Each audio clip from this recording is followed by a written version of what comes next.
গত মাসে একজন মারা গিয়েছেন। তার সন্তানরা সবাই দেশের বাইরে থাকে, আমেরিকা। তো সে লাগাতার কয়েক মাস ধরে অসুস্থ হতেছিল এবং যতবারই অসুস্থ হয়েছে তার ছেলেকে দেখলাম, আমি খবর দিলাম আমেরিকায়, সে আমেরিকা থেকে প্রতি মাসেই এসে 10-15 দিন করে থেকে মাকে সুস্থ করে রেখে দেয়। আবার অসুস্থ হচ্ছে, তিনি আবার আসতেছেন। তো এইভাবে দেখলাম সন্তান আমেরিকা থেকে চলে আসতেছে, মানে তারা বাধ্য হয়েই তার মাকে রেখেছে। ওয়ালটন ফ্রিজ কিনে অনেকের মতো আপনিও হয়ে যেতে পারেন মিলেনিয়াল, সেরা পণ্যের সেরা অফার।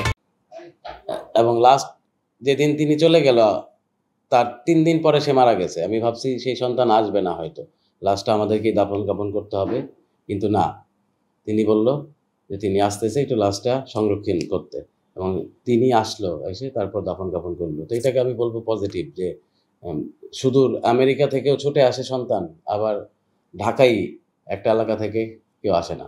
এখন আসলে সোসাইটি চেঞ্জ হচ্ছে, এখন গ্লোবালাইজেশনের যুগ। এখন আমরা এই পরিবর্তনটাকে মেনে নিতেই হবে। এখন আগে যেমন যৌথ পরিবার প্রথা ছিল, এখন একক পরিবার প্রথা।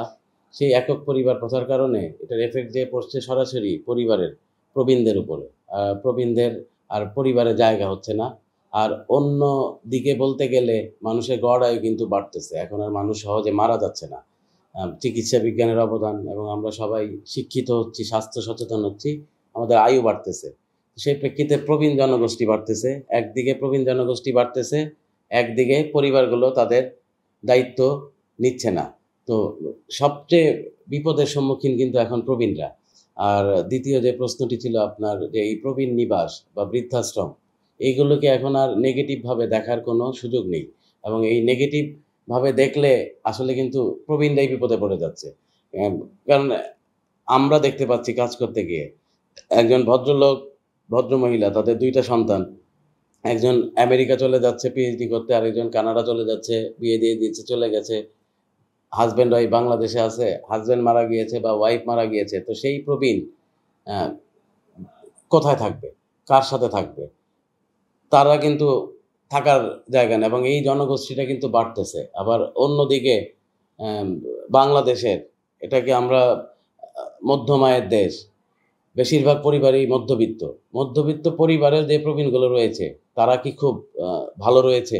আমরা সন্তানরা মনে করি তাদেরকে বছরে 2টা শাড়ি, 2টা লুঙ্গি কিনে দিলাম, আর তাদের প্রতি দায়িত্ব পালন করা শেষ। আসলে কিন্তু তা না। দায়িত্ব নেওয়া মানে পুরোপুরি দায়িত্ব নেওয়া।